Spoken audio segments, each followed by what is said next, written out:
Salut tout le monde, j'espère que vous êtes très bien. Alors aujourd'hui, on va parler sur on va travailler sur quelques méthodes qu'on utilise pour les strings ou bien les chaînes en français. C'est la leçon numéro 7. Alors, on commence. Alors, euh, les méthodes pour travailler avec des chaînes en JavaScript. La première méthode, c'est replace. Alors, les méthodes sont en anglais.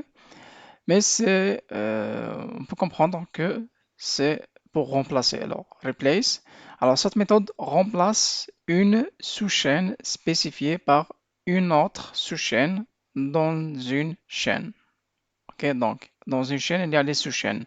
On remplace ces sous-chaînes. Par exemple, la chaîne I like apples.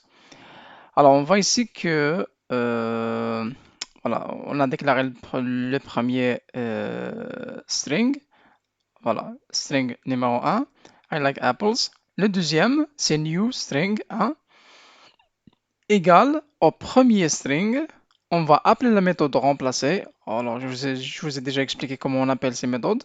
C'est avec le point, le nom du string ou bien le nom de l'objet ou bien le nom de ce qu'on veut modifier. Et après le nom, on met un point. Après le point, c'est le nom de la méthode. Et on ouvre les parenthèses pour spécifier les conditions de la méthode. Par exemple, ici, on va remplacer apples avec orange. Alors, chaque méthode a ses paramètres à spécifier, ok? Donc, chaque méthode a ses paramètres, ok? Il y a des méthodes avec un seul paramètre, il y a des méthodes avec plusieurs paramètres. Donc, ici, on a deux paramètres, c'est la chaîne qu'on va remplacer et la chaîne avec quoi la remplacer. Donc, avec les oranges. Alors, si on tape console.log, pour le new string, le nouvel string, on va trouver I like oranges. I like oranges, pas apples. Très bien. Je vais vous demander, on va passer pour la démonstration. Alors, maintenant c'est avec la méthode split, la deuxième méthode. Alors, cette méthode divise une chaîne ou un tableau de sous-chaînes en fonction d'un séparateur spécifié. Désolé ici pour l'écran, c'est un peu. J'ai coupé un peu l'écran ici, c'est pas grave.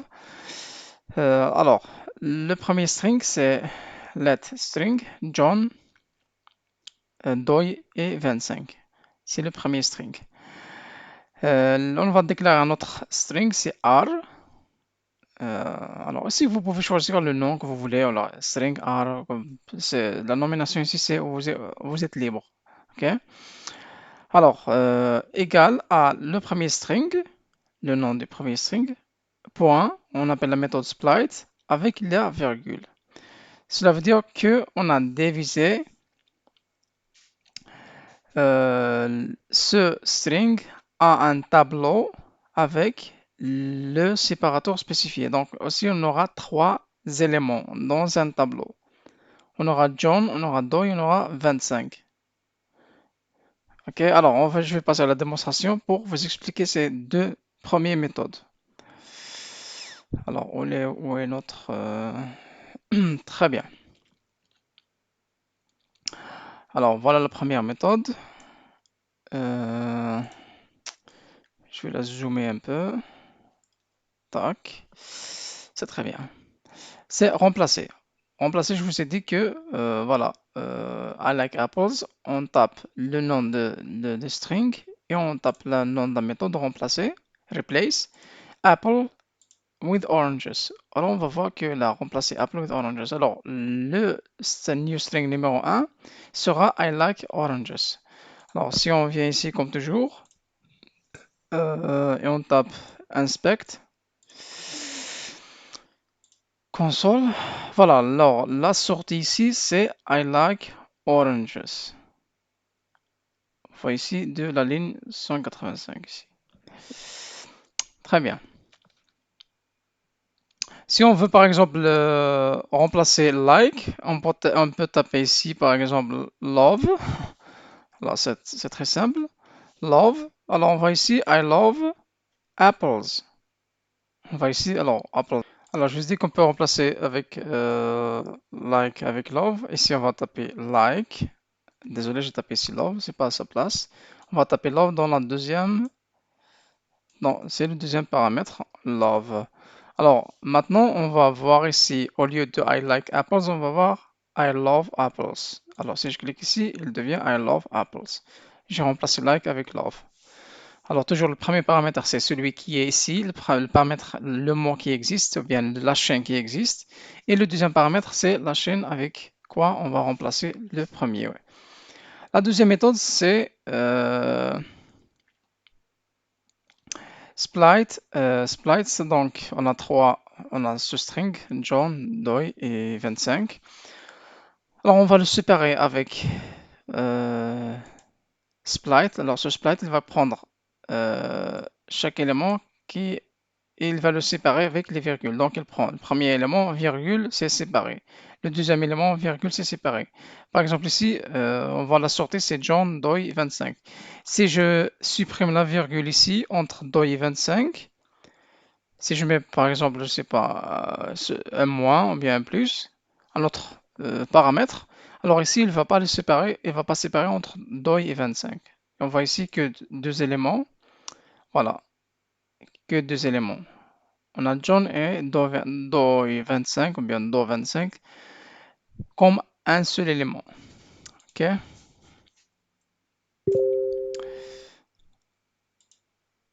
Très bien. Alors, je mets la virgule à sa place. Alors, on revient à les autres méthodes. On va passer à la troisième méthode. C'est join. Join, c'est comme joindre. Cette méthode joint les éléments d'un tableau dans une chaîne à l'aide d'un séparateur spécifié aussi. Alors, s'il y a un séparateur spécifié, alors ce qu'elle fait cette méthode, on a le premier tableau, array, John, Doi et 25, c'est un tableau, c'est le résultat de la deuxième méthode. Alors, si on veut rejoindre, si on veut joindre, pas rejoindre, si on veut joindre ces trois éléments avec un séparateur, par exemple les tirés, on peut taper le nom du tableau et point join, join et avec le séparateur et on aura John, Doi et 25. Si on va mettre ici une virgule, on revient euh, au premier chaîne qu'on a eu dans la deuxième méthode. Ok, je vais vous montrer dans un instant. Le pad start. Sur le pad start, cette méthode remplit une chaîne avec un ou plusieurs caractères spécifiés au début jusqu'à ce qu'elle atteigne une longueur spécifiée. Alors si c'est elle remplit, c'est pour remplir. Par exemple, on a un string qui est 7. Ok, on a seulement 7. Le pad start c'est le nom du deuxième string, bien de la deuxième chaîne. Alors, pad start, on prend le 4 égale au quatrième, au 7. Et on tape pad start 3 et 2. On voit ici que cette méthode aussi a deux paramètres, 3 et 0. Désolé, 3 et 0. Alors, 3, c'est le nombre d'éléments, bien nombre d'éléments qu'ils seront ajoutés.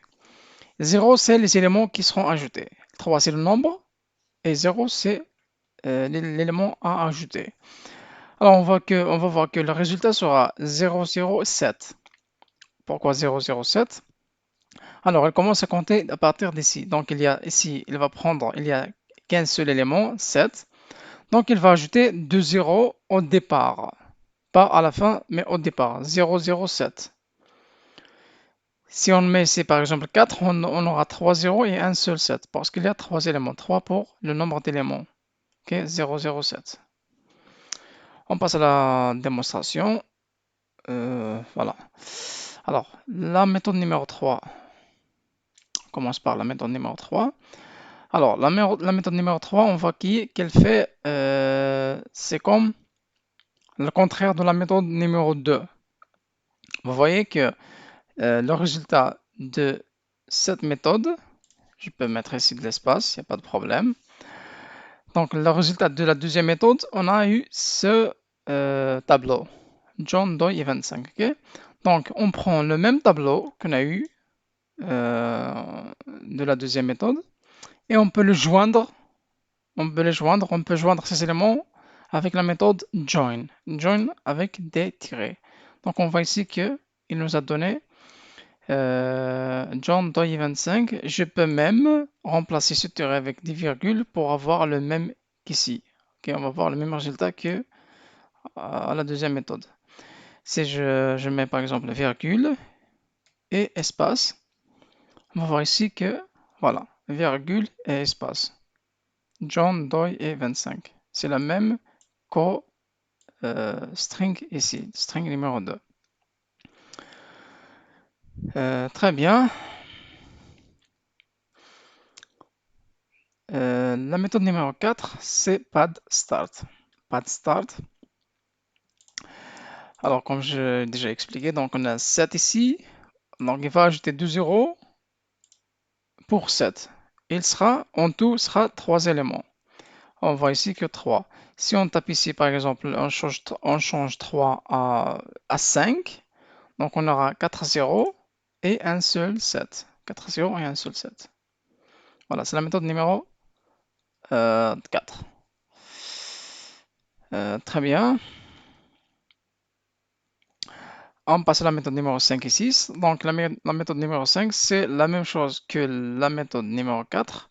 C'est seulement ici, c'est AND. C'est à la fin. C'est pas au départ, c'est à la fin. Pas de AND.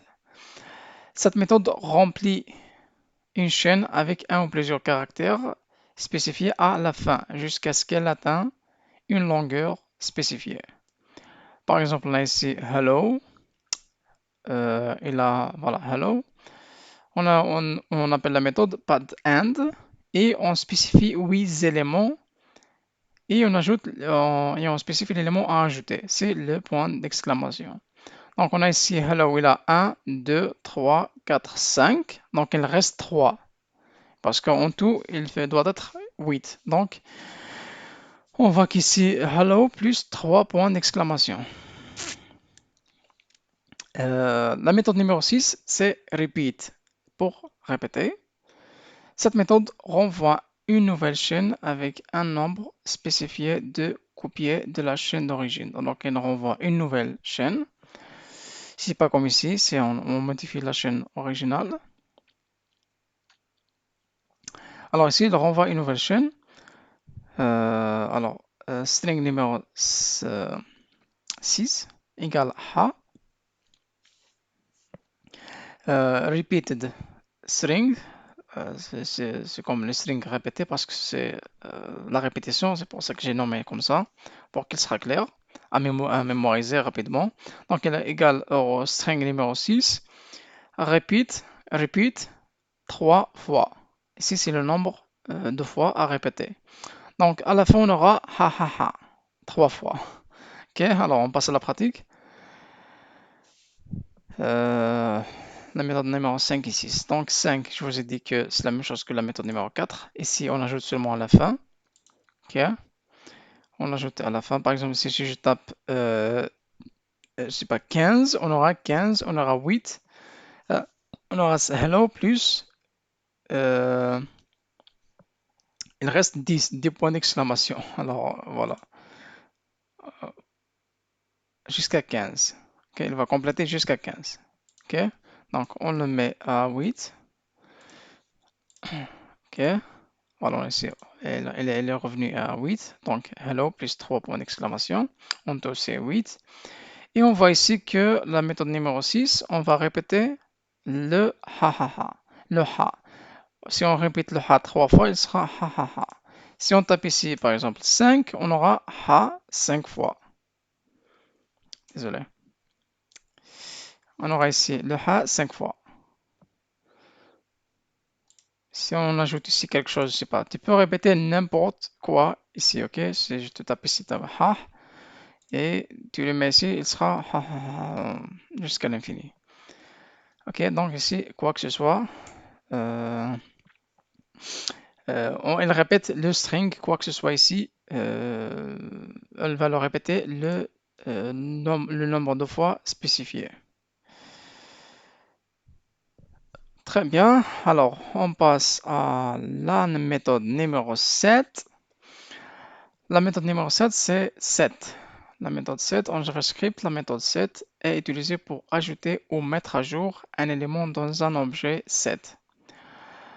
Alors, un ensemble est un objet qui vous permet de stocker des valeurs uniques de tout type, qu'il s'agisse de valeurs primitives ou de préférences d'objets. Donc, on peut stocker n'importe quoi. Alors, la méthode set renvoie l'objet set lui-même. Vous pouvez donc enchaîner plusieurs appels de méthode. Donc, on peut l'appeler plusieurs fois. On peut enchaîner plusieurs appels. Alors, on passe à la pratique directement et je vais vous expliquer mieux. Alors, voici la méthode numéro 7 et il s'appelle set par coïncidence. Alors, mySet, c'est le nom ce set, le nouveau set que je veux exprimer. Alors ici, si vous remarquez, quand je mets la souris sur le nom set, il y a un tableau d'informations qui s'affiche automatiquement. Donc on peut voir ici que new, c'est new, any, cela veut dire on peut déclarer n'importe quoi avec ce new. Et on voit que set aussi, il y a any. Alors, donc, euh, on peut déclarer n'importe quoi dedans. OK? Alors, qu'est-ce qu'il fait? Donc, set, alors, voilà, il create an empty set object. Alors, elle va créer un objet vide. Empty, cela veut dire vide. Elle va créer un objet vide. Pour remplir cet objet, il y a une autre méthode que je ne sais pas que je vous ai déjà parlé ou pas encore, add, pour ajouter, la méthode ajouter. Alors, si on tape le nom myset.add 1, alors on ajoute 1, alors on voit ici que, voilà, console.log, je vois ici que set, il a un 1, il a 1 dedans, parce que j'ai ajouté 1, et il était vide, mais je l'ai créé vide, après j'ai ajouté un 1, on voit ici, voilà, la ligne 427. Il y a un 1 dedans. 7, 1. Alors, suivant, j'ajoute 2. J'ajoute 2. Et suivant, j'ajoute dans la ligne suivante, j'ajoute Apple, voilà, on se voit add. J'ai ajouté Apple, j'ai ajouté banane, j'ai ajouté tout. Et quand j'ai tapé console.log pour voir ce que j'ai, alors 431, on voit ici 431, voilà, 7, et là 5 éléments. OK? En premier, on a ajouté, dans cette ligne, on a ajouté seulement 1. Après, on a ajouté 2. Donc, c'est 2 éléments. 3, 4, 5. Apple, banana et tout. Donc, en tout, c'est 5 éléments. On voit ici que 7, il a 5 éléments. 1, 2, Apple, banana et tout. Voilà. Il y a une autre méthode. Alors, ici, donc, il y a plusieurs méthodes. Je vais vous parler dans une seule méthode. Donc, console.log myset has. Has, c'est pour vérifier s'il y a 2 dans dans l'objet. OK? Alors, cela renvoie faux. La réponse sera faux ou bien vrai pour cette méthode has. Has pour vérifier si l'élément existe dans l'objet ou il n'existe pas. OK? Alors, on voit ici que est true. Donc, il existe. Il y a 2. Si je tape ici 3, on va voir ici que ce sera faux. False. Voilà, la réponse c'est false. Parce que 3, il n'existe pas. Si je tape par exemple 1, il existe, donc il sera true. Si je tape par exemple, je sais pas, 5, il n'existe pas, donc il sera false. Voilà. Euh, la méthode suivante, c'est delete pour supprimer. Si on tape delete banana, on va voir ici que le banane a été supprimé. Banana a été supprimé dans la prochaine, voilà, la prochaine ligne. Voilà, on tape ici encore une fois delete console.log myset pour voir ce qu'on a dedans. Donc on a quatre éléments. Voilà, ici, on avait 5, mais ici c'est devenu 4 éléments parce qu'on a supprimé banana. Si par exemple je tape supprimer 2, alors le 2 sera supprimé.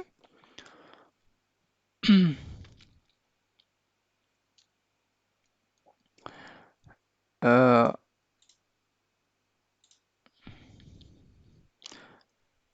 tac, alors ici on aura. Ah, ici, désolé. Ici, on voit deux questions. Elle est ajoutée comme un nombre. OK? C'est pour ça qu'elle n'a pas supprimé. OK? Alors, je déclare ici, vous voyez, donc il y a ce type de faute et vous serez toujours, vous allez toujours les rencontrer. Euh,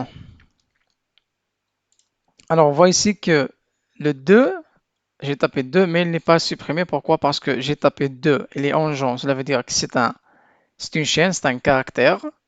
Et le 2 qui est dedans, c'est un chiffre.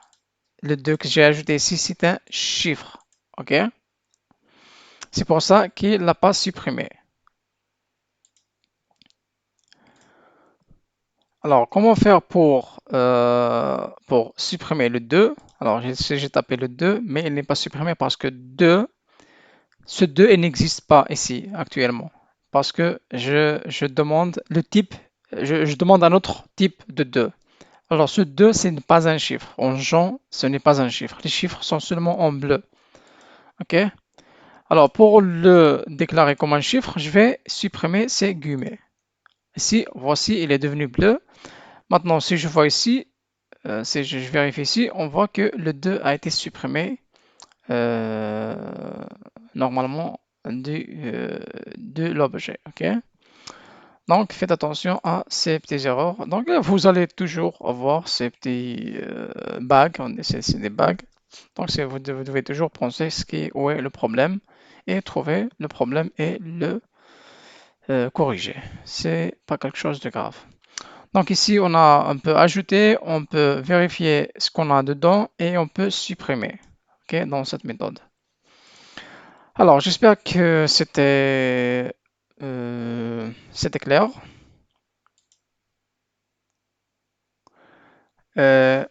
Si vous aurez des questions, laissez-moi des questions sur le Telegram ou bien Facebook ou bien WhatsApp, il n'y a pas de problème, vous pouvez me contacter à tout moment. Et donc, j'espère que c'était quelque chose de bien. Alors, on a terminé la leçon numéro 7 pour aujourd'hui. À la prochaine fois, je vais vous voir dans une autre leçon avec de nouvelles méthodes et de nouvelles cours. Merci beaucoup. Au revoir.